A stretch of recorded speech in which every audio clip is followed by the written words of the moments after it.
Smart object layers take our Photoshop layers even further. They allow us to do things that you just can't do with a regular layer. And we're going to go over a couple examples here. The first one is that they're kind of non-destructive. All right, once you create a layer to be a smart object, you can do things to it and you're not going to lose quality. Here's a perfect example. Open up the first image for this lesson.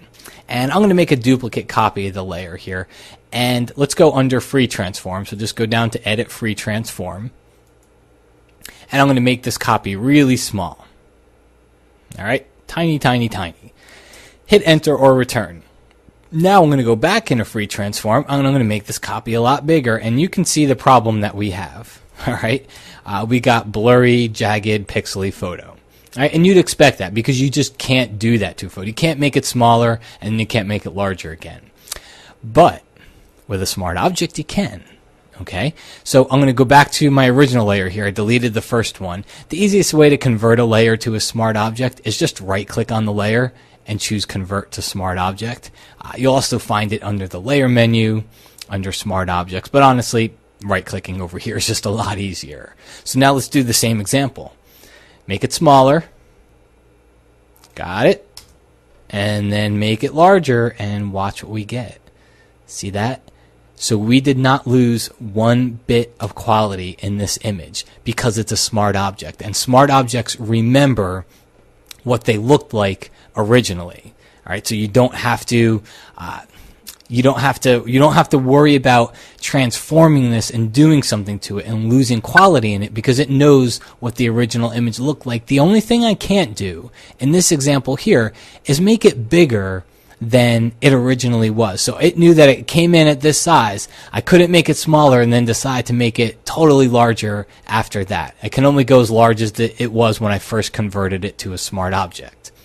But that's not where smart objects stop. Okay, you can create these really cool templates, and that's probably my favorite use for them. So I want to show you an example here.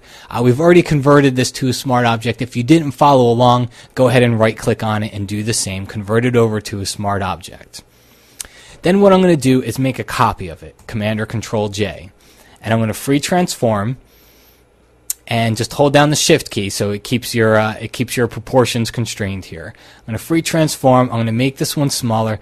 And what we're creating is kind of I was creating it as a landing page for different parts of a portfolio website where you'd have maybe landscapes and portraits and commercial, and you'd have different photos and different text for each landing page for each gallery for that website, if you will. Okay, so that's what we want to create here. We're going to start the first one with landscapes. So I've got this layer. The next thing I want to do here is click on the background layer. Let's add a levels adjustment layer to this. We can do that in our adjustments panel. And the second icon from the top left is levels. Let's bring the black slider all the way at the bottom.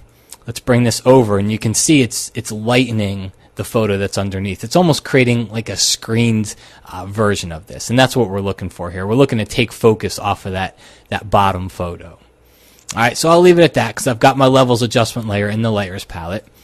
And then the next thing I'll do here is click on the top copy of the smart object, and let's add some layer styles. So just double click. Remember, don't double click on the actual thumbnail. Double click on the empty space to the right of the layer, because that's how you open up that layer style dialog. And let's add a stroke to this. I'm not going to go with black. I'm going to choose white. And I think 3 is good, but let's change it to inside. And now let's add a little drop shadow to it. Change the angle. Drop the opacity. And increase that size just a little bit to spread it out. Okay, so that looks pretty good. Let's take a look. Before and then after. I like it. Let's click OK. Now the last thing I would do here is add a little bit of text. So we're going to take our type tool and I'm going to type in landscapes. Because remember, this is the landscape portion of the portfolio. So I'm going to put landscapes. We'll put that right up to the top. I'll create another type layer and I'll just call it Bar Harbor, because that's where this photo is, not Bar Harbor. Bar Harbor. And because that's where the photo is taken, and let's make it a little bit smaller. So it's kind of like a subtitle, almost like a category inside of landscapes for Bar Harbor. And we'll just tuck that in there. So now I've got a title, I've got all that fun stuff. If I were to finish this off, I might do one last thing and make one layer on top of everything. Select all, and then I'm just going to add a stroke. Okay, just to put a white stroke around the whole thing. So go down to edit stroke. I'll go with 10 pixels and white and hit OK. And that looks pretty good. So there's my template. This is the graphic that would go in one gallery on the website. Now, the reason why I created this was because you've got lots of different parts, different galleries, commercial, portraits, still life, whatever it is. And I don't want to have to go recreating this template over and over again. So a very simple way for me to take advantage of smart objects is to just come down in the layers palette and click on one. Now remember, I made a copy. This was the original, and I made a duplicate of it. It doesn't matter which one you click on, so don't worry about that. Just click on one of them. Go up to the layer menu, go down to Smart Objects, and choose Replace Contents.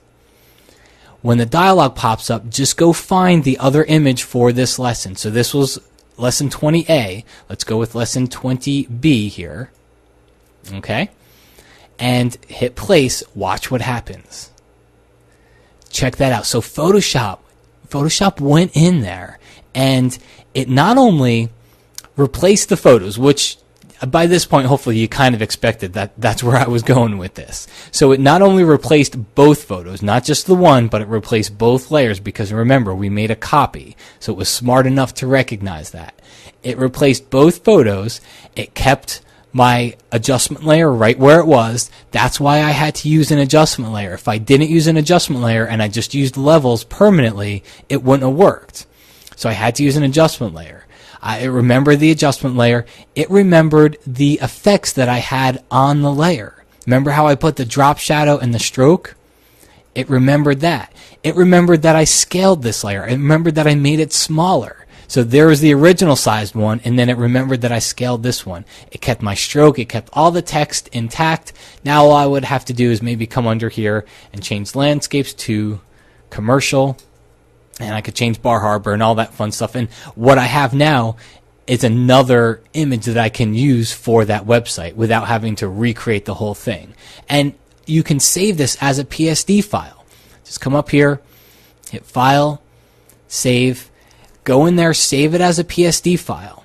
And then when you get to the point where maybe you close it down and maybe you leave your website as is for a while, and then you decide in a month you want to change things up and you want to make it look a little fresh. Open up that PSD file, click on one of the smart object layers, come back up here because everything's going to be saved. Click on the smart object layer, go back up to replace contents, and I'm just going to replace it with the original image that we had here, and hit place, and it changes it again. So you can replace it with any photos. My only suggestion to you is that you keep a photo of the same orientation in there. It's going to get kind of funky if I tried to put a vertical photo in here with the landscape oriented photo. So make sure you keep the same basic orientation or it's going to look a little bit weird. But that's pretty darn cool considering this is a layer and I can start to create these templates and have Photoshop do the work for me of replacing everything instead of me having to manually go inside of there and do it. Now this is a perfect segue into the next lesson because one of the things that goes along with smart objects is smart filter layers, which is a non-destructive way for us to apply filters. So make sure you check out that video too.